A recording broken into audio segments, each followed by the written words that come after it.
போராளி மீடியா நேயர்களுக்கு வணக்கம். இன்று நம்முடைய உரையாட மூத்த ஊடகவியலாளர் மற்றும் அரசியல் விமர்சகர் திரு எடப்பாடி துரைசாமி அவர்கள் இணைந்திருக்கிறார். உங்கள் சார்பாக அவரை வரவேற்போம். வணக்கம் சார். வணக்கம். வணக்கம் அனைவருக்கும் வணக்கம் சார். 2-3 நாட்களா ஒரு பரபரப்பான அரசியல் சூழ்நிலை. இன்னைக்கு கொஞ்சம் அது தணிஞ்சிருக்குன்னு சொல்லலாம். அதுல குறிப்பா திடீர்னு ஏற்பட்ட அரசியல் விஞ்ஞானிகள் அல்லது அரசியல் அறிவாளிகள் அல்லது அரசியல் விமர்சகர்கள் சொல்லிட்டு ஏகப்பட்ட பேர் வந்துட்டாங்க. இதுல பாதி பேர் பழைக்க வந்தவங்க. சொல்லுங்க சேர்த்துக்கலாம். அரசியல் நிர்மூடர்கள். சரி சார். ஆனா எது எப்படியோ சார், இந்த ஒரு செய்தி தைலாபுரத்துல இருந்து வந்தது, தலைவர் மாற்றம் அப்படின்னு. ஆனா அந்த ஒரு செய்தியால பல குடும்பம் ஒரு 4 நாளா நல்ல சாப்பாடு சாப்பிடுது சார். இது எப்படி இருக்கு? இல்ல, அதாவது பாட்டாளி மக்கள் கட்சியை பொறுத்தவரை, நிறுவனர் டாக்டர் ராமதாஸ் அவர்களை பொறுத்தவரை, ஐயாவை பொறுத்தவரை, அவர் எடுக்கிற முடிவு சமூக நீதி பல சமூகங்களை வாழ வச்சது. அவர் வாங்கி கொடுத்த அந்த 20% மிக பிற்படுத்தப்பட்ட ஒரு இடஒதுக்கீடு 118 சமூகங்களை வாழ வச்சது. இவர் எடுக்கிற முடிவு ஊடகத்தில் இருக்கிற பல பேருக்கு சோறு போடுது.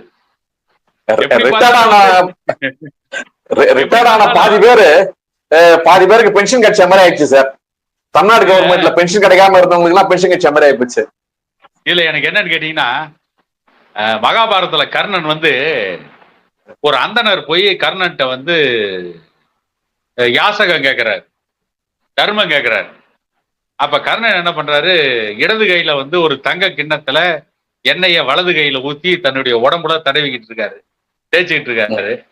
போய் கேட்ட உடனே கர்ணன் என்ன பண்ணாப்புல, அந்த இடது கையில இருந்த தங்க கிண்ணத்தை அப்படியே அந்த அந்தனருக்கு கொடுத்துட்டார் கர்ணன். வாங்கணும் எந்த கையில கொடுத்தா நான் வாங்கிட்டு பேசாம போக வேண்டியதுதானே. அந்த பாப்பான புத்தி போகல பாத்தீங்களா? உனக்கு தங்க கிண்ணத்தையே கொடுக்குறான், வாங்கிட்டு பேசாம போகணும்ல. என்ன கேக்குறான், நீங்க பெரிய தர்மவான், நீங்க கேட்கறவங்களாம் இல்லங்காம தர்மம் கொடுக்குறீங்க, ஆனா அந்த தர்மத்தை வலது கையில கொடுக்காம என் இடது கையில கொடுக்குறீங்க. இந்த விதண்டாவாதமான கேள்வி எனக்கு தேவையா? ஒருவேளை அப்ப தமிழ்நாட்டுல அப்ப மகாபாரத காலத்துல மார்வாடிகள் இருந்திருக்க மாட்டான்னு நினைக்கிறேன். இருந்திருந்தா வாங்கின வேகத்துல மார்வாடி கடைக்கு போயிருப்பான். வாங்கின உடனே இவன் கேட்ட கேள்விக்கு கர்ணன் சொன்னான் என்னன்னா, அதாவது இந்த தங்க கிண்ணத்தை இடது கையில இருந்து என்னுடைய வலது கைக்கு மாற்றுவதற்குள் இல்ல அதனுடைய மதிப்பு என்னன்னு தெரிஞ்சு என்னுடைய மனசு மாறி வேற ஏதாவது சின்ன பொருளை உனக்கு நான் தானமா கொடுத்தா அது தானமா கொடுக்கறதுல அர்த்தம் இல்லையே. கொடுக்கின்ற தானத்துடைய மதிப்பு என்னன்னு தெரியாம கொடுக்கறதும், அது இடது கை கொடுப்பது வலது கைக்கு தெரியாம கொடுக்கறது தான் தானம்னு கர்ணன் சொன்னான். அது கர்ணன் சரியா பண்ணாரோ இல்லையோ, இன்னைக்கு டாக்டர் ஐயா தான் கொடுக்கற தானம் யாருக்குன்னே தெரியாம கொடுத்துட்டு இருக்கிறார். அதனால நீங்க உங்களுடைய போராளி மீடியா நேயர்களுக்கு ஏற்கனவே ஒரு பதிவுல ஒரு பலதரப்பட்ட திறமையாளர், அவருக்கு இதுதான் திறமைன்னு சொல்ல முடியாது, அப்படி ஒரு திறமையாளர் டாக்டர் காந்தராஜனுடைய திறமையெல்லாம் நீங்க வர்ணிச்சிருந்தீங்க. அவரு கூட இப்ப கடைசியா கருத்து சொல்லிட்டு போயிட்டாரு. இதுல புதுசா ஒருத்தர் சேர்ந்திருக்காரு சார், திருச்சியினுடைய சட்டமன்ற உறுப்பினர், திருச்சி மாவட்டத்தை சேர்ந்த சட்டமன்ற உறுப்பினர் இனிக்கோ இருதயராஜ் அப்படின்னு. அவரு திமுகவுடைய பேனர்ல நின்று ஜெயிச்சார். அவரு உண்மையிலே அவர் திமுக கிடையாது, அவர் ஏதோ கிறிஸ்துவ கட்சி ஏதோ ஒண்ணு வச்சிருக்காரு. அந்த கட்சியை காமிச்சு, அந்த மக்களை காமிச்சு, என் பின்னாடி, என் சர்ச்சுக்கு பின்னாடி இவ்வளவு பேர் இருக்காங்க, என் ஜாதிக்கு பின்னாடி இவ்வளவு பேர் இருக்காங்கன்னு சொல்லி நம்ம ஸ்டாலின் அவர்களை, அவர் பாவம், அவரு நான் பார்த்த ஸ்டாலின்றது வேற, வெள்ளுடை வேந்தரா அப்படியே வீரமா நடந்து போன ஸ்டாலினை ஏமாத்தவே முடியாது. ஆனா இது போல பல பேர் இன்னைக்கு ஏமாத்திட்டு இருக்காங்கன்றதுதான் உண்மை. அவர் எதுவுமே தெரியாம அப்பாவையா சட்டமன்றத்துல எப்படியாப்பட்ட ஆட்சி நடக்க தெரியுமான்னு தான் சொல்லிட்டு இருக்காரு. அந்த மாதிரி அவருக்கு சில தவறான தகவல்களை கொடுத்து அந்த கூட்டணியில சேர்ந்து அந்த உதயசூரியன் சின்னத்துல நின்னதுனால அவர் திமுக எம்எல்ஏ. நான் ஏன் இவ்வளவு விளக்கமா சொல்றேன்னா, அவரை திமுகன்னு சொல்ல முடியாது, அதே நேரம் அவர் சொந்த கட்சியை சேர்ந்தவர்னு சொல்ல முடியாது. ஏன்னா இப்போ மத்தவங்களை பாமக எல்லாம் அவங்க ரெண்டும் கேட்டான், ஆணும் சேராம பெண்ணும் சேராம அலின்னு சொல்றாங்களே, அரவாணின்னு சொல்றாங்களா? அப்படி எனக்கு தெரியல சார். அதாவது நான் எதுக்கு சொல்ல வந்தேன்னா, பாட்டாளி கட்சியினுடைய உறுப்பினரை நீங்க அங்க என்ன நடந்தாலும் சரி, எப்படி விமர்சனம் பண்ணாலும் அவன் கையை வந்து மாம்பழ சின்னத்தை தான் நோக்கி போவோம். அவன் உங்க தலைவர் யாரான்னு கேட்டா டாக்டர் ஐயான்னு தான் சொல்லுவானே தவிர, இப்ப யாரான்னு கேட்டா டாக்டர் அன்புமணி தான் சொல்லுவாரே தவிர அவனுக்கு வேற எந்த எண்ணமும் மாறாது. அது வந்து பாடல் கட்சியினுடைய உறுப்பினர்கள் நான் பார்த்தது. இல்லன்னா இன்னொன்னு சொல்லுவான், 2 பேரும் தான் எங்களுக்கு தலைவருமா, 2 பேரும் தான். ஆமா ஆமா, ஐயா சொன்னதுதான் அந்த மாதிரிதான் அவங்க. ஆனா இவங்களுக்கு எல்லாம் அப்படிலாம் ஒரு கொள்கை எல்லாம் கிடையாது. ஏன்னா சீட்டு குத்துனால இன்னைக்கு திமுக எம்எல்ஏ அவருக்கு வந்து திடீர்னு ஒரு ஞானோதயம் பொறுத்தருக்கு டாக்டருடைய இந்த சமீபத்திய தகவல் வந்து தன்னை மறந்துட்டாங்க மக்கள், அதனால விளம்பரத்துக்காக அவர் பண்றாரு அப்படின்னு சொல்லிட்டு அவர் ஒரு புதிய அரிய செய்தியை கண்டுபிடிச்சு சொல்லியிருக்காரு. இந்த மாதிரியான திடீர் தலைவர்களை பற்றி உங்களுடைய கருத்து என்ன சார்? இல்ல எனக்கு சிரிப்பு தான் வருது. விளம்பரத்தை தேடி போற தலைவர் யாரு, போராட்டத்தை தேடி போற தலைவர் யாரு அப்படிங்கிறது கூட தெரியாம இந்த இனிக்கோ இருதயராஜ் ஒரு சட்டமன்ற உறுப்பினரா இருக்காரு. அவர் வந்து ஒரு கிறிஸ்துவ மத அமைப்பை வச்சிருந்தாருங்கிறீங்க. அது மத அமைப்பை வச்சுக்கிட்டு அது அவங்களுக்கான சுதந்திரம், நாம அதை தடுக்கல. அந்த கிறிஸ்தவர்களுக்கு இடஒதுக்கீடு பெற்றுக் கொடுக்க யார் போராடினாங்கன்ற உண்மையாவது இந்த இனிக்கோ இருதயராஜுக்கு தெரியுமா? கிறிஸ்தவர்களுக்கு 3.5% இடஒதுக்கீடை பெற்றுக் கொடுக்க போராடினதும் இதே இன்னைக்கு விளம்பரத்தை தேடுறான்னு சொல்றாரு இந்த தலைவர் டாக்டர் ஐயா தான்.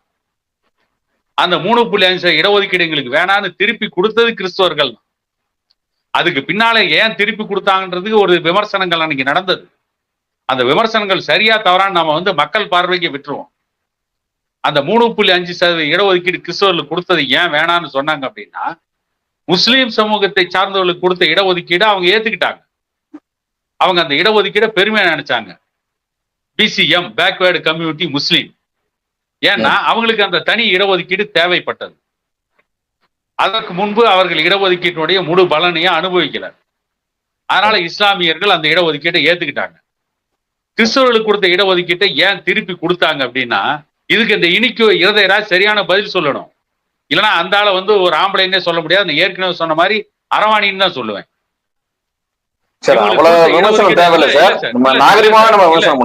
இல்ல, ஒரு தலை சிறந்த போராளிய இந்த இந்திய உபகண்டத்திலேயே வந்து சமூக நீதிக்காக இடஒதுக்கீட்டுக்காக டாக்டர் ஐயாவை போல போராடிய போராளிகள் யாரும் கிடையாது. அம்பேத்கர் போராடினார், பெரியார் போராடினார். அம்பேத்கர் தாழ்த்தப்பட்ட சமூக இடஒதுக்கீட்டுக்கு போராடினார், பிற்படுத்தப்பட்ட சமூகத்திற்கான இடஒதுக்கீட்டுக்கு அங்கீகாரம் கொடுத்தார். ஆனா போராடல. பிற்படுத்தப்பட்ட சமூகத்தின் இடஒதுக்கீட்டுக்கு போராடல. ஆனா அந்த போராட்டத்தை வரவேற்றார், அந்த போராட்டத்தை ஆதரிச்சார். அவங்க போராடினா அது நியாயம்னு சொன்னார். அதனாலதான் நம்ம இன்னைக்கு அம்பேத்கரை மதிக்கிறோம்.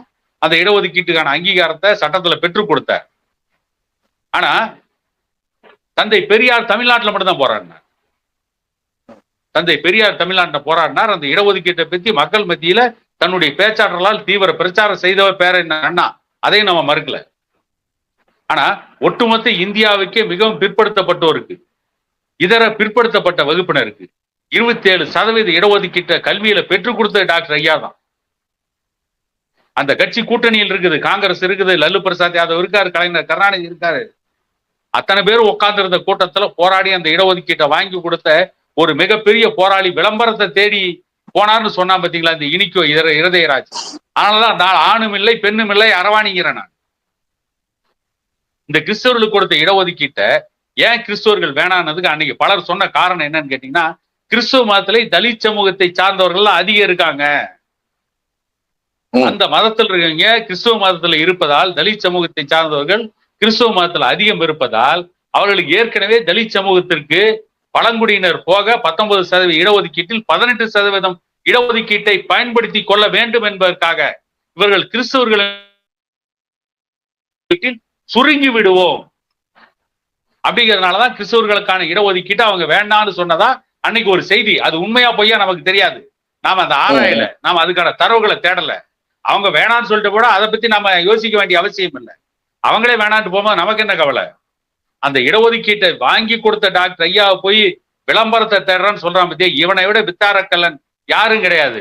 விளம்பரத்திற்காக சினிமாவில் நடிச்ச உதயநிதி ஸ்டாலினை துணை முதலமைச்சரா வச்சுக்கிட்டு அந்த கட்சியினுடைய தயவுல நீ வந்து எம்எல்ஏ ஆயிட்டு விளம்பரத்துக்காக வந்து தீபம் நான் பார்த்த சாரதி எழுதிய குறிஞ்சி மலர்ன்ற நாடகத்துல தொடர் நாடகத்துல அரவிந்தனா நடிச்சுட்டு விளம்பரத்தை தேடியவர்கள் முதலமைச்சராகவும் துணை முதலமைச்சராகவும் இருக்கின்ற அந்த கட்சிக்கு ஜால்ரா போட்டுக்கொண்டு அந்த கட்சியை தாங்கி பிடித்துக் கொண்டு போராட்டத்தை வாழ்க்கையாக நடத்தி கொண்டு இருக்கின்ற டாக்டர் ஐயாவை விளம்பரத்தை தேடி போறான்னு சொன்னா பாத்தீங்களா?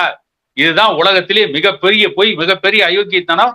இதுதான் நிர்மூடத்தனங்கிறது. அது நம்ம அவ்வளவு தூரம் அவரை பேச வேண்டியதில்லை. ஏன்னா அந்த தொகுதி மக்களே அவரை ஞாபகம் வச்சிருப்பாங்களான்னு தெரியல. இது மாதிரி ஏதாவது சொல்றதுனால அவரு இப்போ விளம்பரம் தேடிக்கினாருன்றதுதான் உண்மையான செய்தியா நம்ம பார்க்க வேண்டியிருக்கு. அடுத்து நம்ம இந்த நம்ம ஆய்வு செய்ய வேண்டிய விஷயம் என்னன்னா, இப்போ இந்த முடிவு எடுத்ததுனால டாக்டர் ஐயா மக்களுக்கு சொல்ல வர செய்தி என்ன சார்? தலைவர் மாற்றம் என்பது, தலைவர் வந்து இனிமே நான் தான் அப்படின்றது சார். அதாவது சார், அவர் தலைவரா இருந்தா என்ன, நிறுவனரா இருந்தா என்ன, இல்ல அன்புமணி தலைவரா இருந்தா என்ன, செயல் தலைவரா இருந்தா என்ன, எங்களை பொறுத்த வரைக்கும் ரெண்டு ஒண்ணுதான். நான் ஏற்கனவே வந்து ஒரு சொல்லியிருக்கேன், நாங்க தைலாபுரத்துக்கும் போவோம், பனையூருக்கும் போவோம். ஆனா தேனாம்பேட்டை போக மாட்டோம், ராயப்பேட்டை லாய்ஸ் ரோட்டுக்கு போக மாட்டோம். அதெல்லாம் யாரும் கனவு காண வேணாம். பேர் எது வச்சிருந்தா என்ன சார் எங்களுக்கு? இல்ல சார், இப்ப அதனுடைய தொடர்ச்சியான கேள்வி என்னன்னா, ஐயா அறிவிச்சாரு, உடனே வந்து கட்சியினுடைய தலைவரான டாக்டர் அன்புமணி அவர்கள் அடுத்த ஒரு பதிவை அவர் போடுறாரு. என்னன்னா, இந்த பதவி என்பது பொதுக்குழு கூடி தொடர்களால் ஏற்கப்பட்ட பதவி. இந்த பதவியை வந்து இந்திய தேர்தல் ஆணையமும் வந்து அங்கீகரிச்சிருக்கு. எனவே நான் வந்து இன்னும் தலைவராகவே தொடர்வேன் அப்படின்னு சொல்லிட்டு அடுத்த செய்தியை சொல்றாரு. நான் தலைவராக பயணிப்பது எங்கள் நிறுவனரான ஐயாவுடைய கொள்கைகளை நடைமுறைப்படுத்தத்தான் அப்படின்ற ஒரு செய்தியும் சொல்றாரு. இப்போ இந்த ரெண்டு விஷயத்துல இதுல நம்ம எடுத்துக்க வேண்டியிருக்கு. தலைவரா நியமிச்சது அறிவிச்சதுன்னா நீங்களா இருக்கலாம், ஆனா நான் தேர்ந்தெடுத்தது பொதுக்குழு உறுப்பினர்கள் அப்படின்னு சொல்லிட்டு அவர் சொல்லிட்டாரு. அதே நேரம் வந்து என் கொள்கையை வந்து உன்னுடைய கொள்கையை நிறைவேற்றிருத்தான் அப்படின்ற ஒரு தலைவருக்கான தொடராகவும் அவர் இருக்கார். இப்போ இந்த பதில நீங்க எப்படி பாக்குறீங்க சார்? சார், அதாவது பெரியார் மணியம்மையை கல்யாணம் பண்ணாரு. ஆமா, மணியம்மையை கல்யாணம் பண்ணது தப்பு அப்படின்னு சொல்லிட்டு அண்ணா பிரிஞ்சு போய் திராவிட முன்னேற்ற கழகம் ஆரம்பிச்சாரு. ஆமா, ஆரம்பிச்சு அண்ணா என்ன சொன்னாரு? நான் ஆரம்பிச்ச இந்த கட்சிக்கு பொதுச் செயலாளர் நான் தான், ஆனா இதுக்கான தலைவரா வந்து என்னுடைய தலைவர் பெரியார் வருவார். ஆகவே அவர் வரும் வரை அந்த தலைவர் பதவி காலியா இருக்குன்னாரு. அதையெல்லாம் அரசியல் நாகரிகம்னாங்க. அன்புமணி சொன்னதை மட்டும் ஏன் விமர்சிக்கிறாங்க? இதையே அரசியல் நாகரிகம் எடுத்துக்க மாட்டேங்கிறாங்க.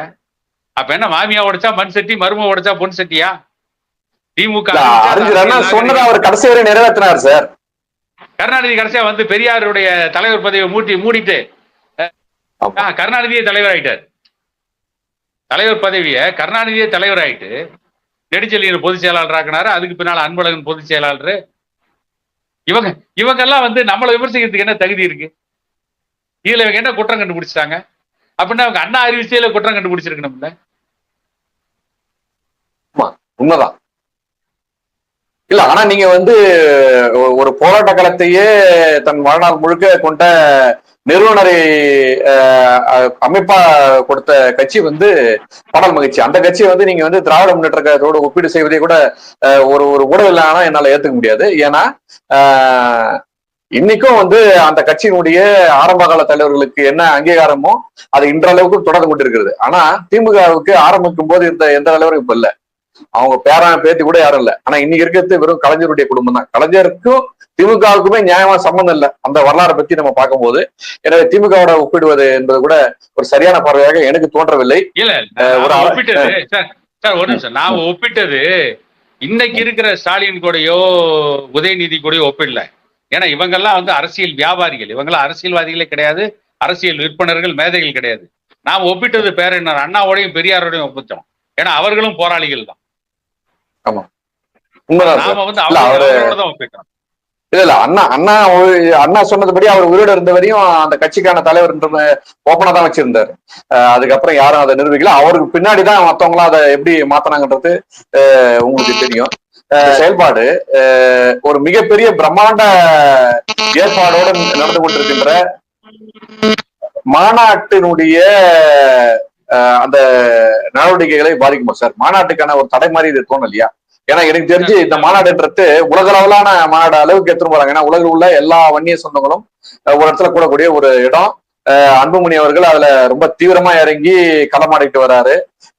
ஒவ்வொரு 2 நாளைக்கு ஒரு முறையும் ஒரு பெரிய ஜூம் மீட்டிங்கோ அல்லது மக்களை சந்திக்கிறதோ மாவட்ட செயலர்களை கூப்பிட்டு பேசுறதோ அப்படின்னு சொல்லிட்டு ஒரு பெரிய தீவிரமா இறங்கி அந்த செயல்பாடு செஞ்சுட்டு இருக்காரு. இவ்வளவு தீவிரமான செயல்பாடுக்கு நடுவில் இந்த மாதிரியான ஒரு அறிக்கை இந்த மாநாட்டு செயல்பாடை சீர்குலைக்கும் வகையில் இருக்காதா சார்? எந்த விதத்திலையும் சீர்குலைக்காது. பகத்சிங்கை தூக்குல போட்டாங்க, சுபாஷ் சந்திர போஸ் எங்க இருக்காருன்னு தெரியல. இந்திய சுதந்திர போராட்டம் பாதிக்கப்பட்டதா? பல பேர் உயிரை தியாகம் பண்ணாங்க, பல பேர் செத்தாங்க.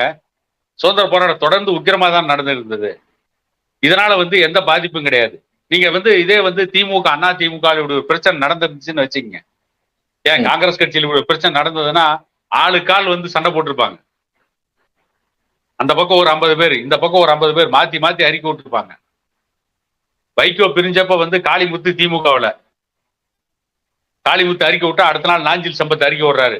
பணம் தின்னும் வவால்கள் பேசக்கூடாதுன்னாரு. பல கட்சி மன்னன் காளிமுத்து பேசக்கூடாதுன்னாங்க. திமுக இருந்து ஒருத்தர் அறிக்கை விட்டா இந்த பக்கம் இருந்து ஒருத்தர் அறிக்கை விடுவாங்க.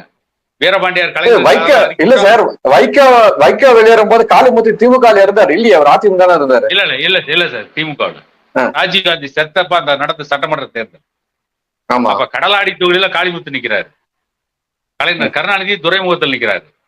அந்த தேர்தலில் ஜெயிச்சது கலைஞர் ஒருத்தர் மட்டும்தான். கலைஞர் போய் கடலாடியில பேசுறாரு. அங்க கடலாடி வேட்பாளர் காளிமுத்து என்ன பேசினாருன்னா, தம்பி காளிமுத்து நீ கடலாடி வா, நான் துறைமுகத்தில் காத்திருக்கிறேன்னாரு. அவர் காளிமுத்து கடல்லயே மூழ்கி போயிட்டாரு. துறைமுகத்துல தான் கடைசி வரைக்கும் காத்திருந்தாரு. அதனால சொல்றேன், அது நான் கேட்டதுனால சொல்றேன் கரெக்டா. அப்ப இருக்கிறப்ப காளிமுத்து அறிக்கை விட்டா அதுக்கு நாஞ்சில் சம்பத் எதிராக அறிக்கை விட்டுவாரு. வீரபாண்டியார் அறிக்கை விட்ட அறிக்கைக்கு பொன்முத்துராமலிங்க எதிராக அறிக்கை விட்டாரு. இப்படி அவங்க எல்லாம் மாத்தி மாத்தி அறிக்கை விட்டு சண்டை போட்டுட்டு இருப்பாங்க. இங்க அப்படி ஒன்னும் பெருசா ஒன்னும் பிரச்சனை நடந்தல. ஏதோ ஒரு சின்ன சின்ன சிறு சிறு பிரச்சனைகள் இருந்தது. அது 2 நாள்ல சால்வ் ஆயிடுச்சு. இப்ப புதிய உத்வேகத்தோட மாநாட்டு வேலை துவங்கிருச்சு. முதல்ல கூட மாநாட்டு பந்துல பார்வையிட போகும்போது பாமகவுடைய ஐயா நிறுவனர் டாக்டர் ஐயா போகும்போது ஒரு 10 பேர் போனாங்க கூட, அவ்வளவுதான். ஆமா. அப்ப அன்புமணி பார்வையிட போனார், அப்போ ஒரு 10 பேர் போனாங்க கூட, அவ்வளவுதான். முக்கிய நிர்வாகி மட்டும் போயிருந்தாங்க. ஆமா ஆமா. இன்னைக்கு மாநாட்டு வேலை தோக்குறாங்க, அங்க போய் 5000 பேர் நிக்கிறான்.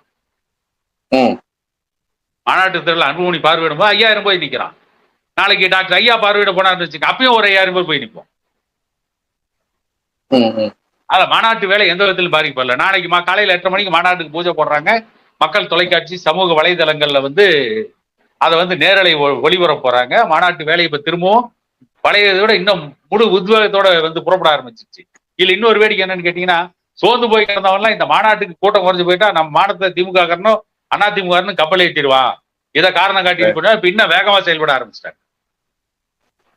மாநாடு முன்னை விட வேகமா நடக்கும். ஏன்னா இந்த மாநாடு தான் பாராளுமன்ற கட்சிக்கான ஒரு புத்துணர்ச்சியை தரணும்னு சொல்லிட்டு அரசியல் விமர்சகர்கள் எதிர்பார்த்திருந்த மாநாடு. இப்ப திடீர்னு இந்த மாதிரியான அறிக்கைகள் என்பது அந்த மாநாட்டினுடைய வேகத்தை குறைக்குமோ என்ற ஐயப்பாட்டின் காரணமாக தான் அந்த கேள்வியை நான் வச்சேன். கடைசியான ஒரு கேள்வியா நான் இதை உங்ககிட்ட வைக்கிறேன் சார். கடைசி கேள்வின்றதை விட இந்த நிகழ்ச்சிக்கு முத்தாய்ப்பான ஒரு கேள்வி. நீங்களும் நானும் அதிகமா பேசியதுனால என்னவோ ரவீந்திரன் துரைசாமி சமீபத்துல ஒரு ஊடகவியலாளருக்கு ஒரு பதில் சொல்லும்போது சொல்றாரு, திருத்திங்க, நான் ஊடகவியலாளர் கிடையாது, நான் அரசியல் விமர்சகன் அப்படின்ட்டாரு. அது மாதிரி இதுக்கு முன்னாடி ஊடகவியலாளர்ன்ற கோர்வையில அவரு விட்ட போர்டெல்லாம் கொஞ்சம் கிடையாது. காரணம், நான் இந்த அளவுக்கு சொல்ல காரணம்னா, அவரு தன்னை பாமக தான் வளர்த்ததுன்னு பல நேரங்கள் சொன்னாலும் கூட, பஞ்சம் தீர்த்து நான் பாமக தோற்கடித்ததுல என்னுடைய பங்கு அதிகம் தேமுதிகவோட சேர்ந்துன்னு சொல்லிட்டு அதையும் அவர் சொல்றாரு. அந்த மாதிரி ஒரு ஊடகவியலாளர் தான் திரு ரவீந்திரன் துரைசாமி. இது அவர் ஒரு முன்னுரிமை நான் சொல்லிடுறேன். ஒரு நிமிஷம் சொல்றேன். அதாவது குருவி உட்கார பணம்பழம் விழுந்துச்சுன்னு ஒரு பழமொழி சொல்லுவாங்க. பணம்பழம் கீழே விழுக போகுது, குருவி போய் உட்காந்த நேரத்துல விழுந்துருச்சு. உடனே குருவி ஆஹா என்னுடைய வெயிட்டை தாங்க முடியாம தான் பணம்பழம் கீழே விழுந்துருச்சுன்னு சொல்லுது பாத்தீங்களா? அந்த நிலைமையில தான் ரவீந்திரன் துரைசாமி இருக்காரு. உண்மைதான் சார். அவர் என்ன பண்றாருன்னா, இப்போ பல ஊடக நண்பர்களோட அவருடைய கலந்துரையாடல் பேசும்போது திமுகவை நோக்கி பாமக நகர்ந்து வருது அப்படின்ற ஒரு செய்தியை வந்து கட்டமைக்கிறார். அது உண்மையா இல்லது அவர் சொல்ற மாதிரி மத்த ஊடகமும் இது மாதிரியே நகர்த்திட்டு போகுது அப்படின்றதான் நம்ம பார்வையில பாக்குறோம். உண்மையிலேயே பாமக வந்து திமுகவோட சேர்வதற்கான முயற்சிகள்ல தான் இந்த மாதிரியான வேலைகள்லாம் நடக்குதா? ஏன்னா அன்னைக்கு கரெக்டா அமித்ஷா வர நேரத்துல தான் இந்த அறிக்கை வருது. அமித்ஷா வரும்போது இந்த அறிக்கை வரலன்னா அந்த கூட்டத்துல பிரஸ் மீட்ல கண்டிப்பா பாட்டாளி கட்சியுடைய தலைவரும் உட்கார்ந்துருப்பாரோ அப்படின்ற மாதிரியான ஒரு யூகம் அப்ப இருந்தது. கரெக்டா இவர் வந்து தலைவர் இல்ல நான் தான் அப்படின்னும் போது அந்த அந்த வாய்ப்பு வந்து அப்ப ஏற்படுறதுக்கான வாய்ப்பா அமையல. இப்போ ரவீந்திர துரைசாமி போன்றவர் சொல்றத பார்த்தா ஒருவேளை பாட்டாளி கட்சி உண்மையிலேயே திமுக நோக்கி போதா அப்படின்றத பார்க்க முடியுது. அது போனாலும் ஆச்சரியப்பட்டதுக்கு இல்ல அப்படின்னு சிலரும் அதை வழிமொழிறாங்க. என் கேள்வி என்னன்னா, டாக்டர் ஐயா ரொம்ப அற்புதமா ஒரு வார்த்தையை சொல்லியிருப்பாரு. நான் போய் உன்னை போய் பார்க்கணுமா அப்படின்லாம் வந்து ஒரு எவ்வளவு பெரிய வேகமான ஒரு வார்த்தையை சொல்லிட்டு இன்னைக்கு இப்படி நகர்ந்து போகுதுன்னா அது உண்மையா இருக்குமா அப்படின்றதான் என்னுடைய கேள்வி உங்ககிட்ட. இல்ல நான் என்ன கேக்குறேன், ஒரு வாதத்துக்காக நம்ம வச்சுக்கோம். ஒருவேளை திமுகவோட கூட்டணி வச்சாலும் கூட அன்னைக்கு டாக்டர் ஐயா வந்து தேனாம்பேட்டை அறிவாலயத்துக்கு போக மாட்டாரு. அவங்கதான் தைலாபுரம் தோட்டத்துக்கு வரும். இப்பயும் நான் போய் உன்னை வந்து பாக்கணுமான்னு கேட்டதான் சரி. திமுக கூட பாமக கூட்டணி வைக்குமா?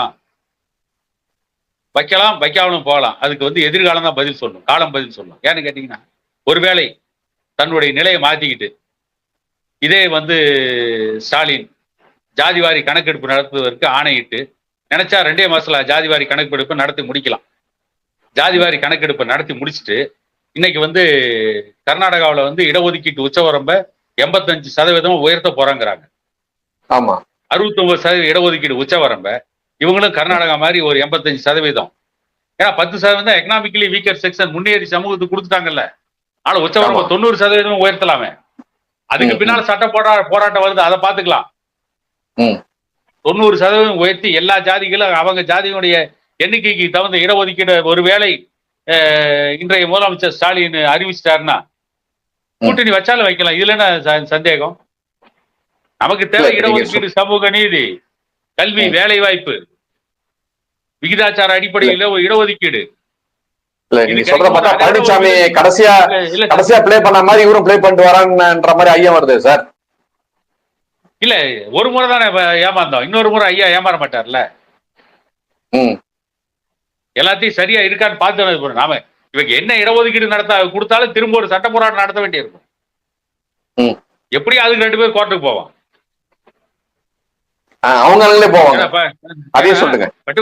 பட்டுக்கோட்டை கல்யாண சுந்தரம் பாட்டு எழுத மாதிரி வசதி படைச்சவன் தரமாட்டான், அவனை வயிறு பறிச்சவன் விடமாட்டான். இது வரைக்கும் சாப்பிட்டவன் விடுவானா? விடமாட்டான். நாளைக்கு சட்ட ரீதியா நீங்க வந்து 100% சட்டத்துக்கு உட்பட்டு இடஒதுக்கீடு கொடுத்தாலும் கோர்ட்டுக்கு போகதான் செய்வாங்க. அது சட்ட போராட்டத்தை அப்புறம் பாத்துக்கலாம். அப்படி ஒரு நிலைமை ஏற்பட்டால் கூட்டணி வைக்கிறதுக்கு வாய்ப்பு இருக்கு. இல்ல, டாக்டர் வந்து ஒரு கூட்டத்துல சொல்ற மாதிரி இந்த ஊமை ஜனங்களுக்காக நான் தள்ளாத வயதிலும் கம்பு ஒன்றியாவது நான் வந்து அவங்களுக்காக போராடுவேன்னு சொன்னாங்க. இப்ப நீங்க சொல்றத பார்த்தா அப்படியே ஊன்றிக்கின்று இவர் போராடி வந்தா கூட அவங்க சமூகத்தை சேர்ந்தவங்க தானே சார் கேஸா போடுறாங்க. நீங்க எப்படி அவங்களை இன்னும் நம்புறீங்க? இல்ல, அதுல என்ன ஒரு பிரச்சனை கேட்டீங்கன்னா, அந்த கேஸ் வெற்றி பெற்றதுக்கு இன்னொரு முக்கியமான காரணம் என்ன தெரியுங்களா? அதாவது அம்பாசங்கர் கமிஷன் அறிக்கை, சட்டநாதன் கமிஷன் கொடுத்த அறிக்கை, அவங்க வந்து வன்னியர்களுக்கு 12 முதல் 15% இடஒதுக்கீடு கொடுக்கலாம் 2 பேரும் சரியான தரவுகளின் அடிப்படையில, புள்ளி விவரத்தின் அடிப்படையில அவங்களுடைய ஒப்பீனியனை கொடுத்துட்டு போனாங்க. அந்த 2 கமிஷன்ல ஏதோ ஒரு கமிஷனுடைய அறிக்கையை ஆதாரமா வச்சு இடஒதுக்கீடை கொடுத்திருந்தா இந்த வன்னியர்களுக்கான 10.5% இடஒதுக்கீடு இன்னைக்கு அமுல்ல இருந்திருக்கும். எடப்பாடி பழனிசாமி திட்டமிட்டு என்ன பண்ணாரு, ஜனார்த்தனன் கமிஷன் அறிக்கை வன்னியர்களுக்கு 10.5% இருந்து 13% ஏதோ, அது எனக்கு என்னுடைய நினைவு சரியாக இல்லை நினைக்கிறேன், 10.5% 13% வரைக்கும் இடஒதுக்கீடு கொடுக்கலாம் அப்படின்னு அவருடைய ஒப்பீனியன் யாரு, ஜனார்த்தனன் அவருடைய கருத்தை சொல்லிட்டு போயிருக்காரு. சரியான தரவுகளின் அடிப்படையில் அவர் வந்து அந்த கருத்தை அவர் கொடுக்கல. அதனாலதான் வந்து அந்த வழக்கு நீதிமன்றத்துல வன்னியர்களுக்கான 10.5% இடஒதுக்கீடு நிக்கல. ம். அம்பாசங்கர் கமிஷன் அறிக்கையோ சட்டநாதன் கமிஷன் அறிக்கையோ அடிப்படையா வைத்து எடப்பாடி பழனிசாமி இடஒதுக்கீட்டை கொடுத்திருந்தால் நீதிமன்றங்கள் வன்னியருடைய இடஒதுக்கீட்டை அங்கீகரித்திருக்கும். அதனால இன்னொரு முறை சட்டத்துல போய் மாற்ற அளவுக்கு பாமகவுடைய நிறுவனர் டாக்டர் ஐயாவோ அன்புமணி ராமதாஸ் அவர்களோ ஏமாளியா இருக்க மாட்டாங்க, ஏமாற மாட்டாங்க. நன்றி சார். நீங்க சொன்னது போல எந்த அரசியல் நகரமாவது செய்து இந்த பாதிக்கப்பட்ட வன்னிய மக்களுக்கு எதிர்காலத்தில் ஒரு கல்விக்கான நல்ல வாய்ப்பாக அமையுமானால் பாடநூல் கட்சி எடுக்கின்ற இந்த முன்னெடுப்பு அந்த சமூகத்திற்கு ஒரு விடிவெளியாக இருக்குமானால் வருங்காலம் அவர்களுக்கு நல்ல தினமாக அமைய வேண்டும் என்ற உங்களுடைய எண்ணத்தை நானும் வழிமொழிந்து உங்களுடைய நேரத்தை ஒதுக்கி மிக்க நன்றி சார். நன்றி, வணக்கம். மீண்டும் இதை போன்ற ஒரு காணொலியில் உங்களை சந்திக்கும் வரை உங்களிடமிருந்து விடைபெறுகிறேன்.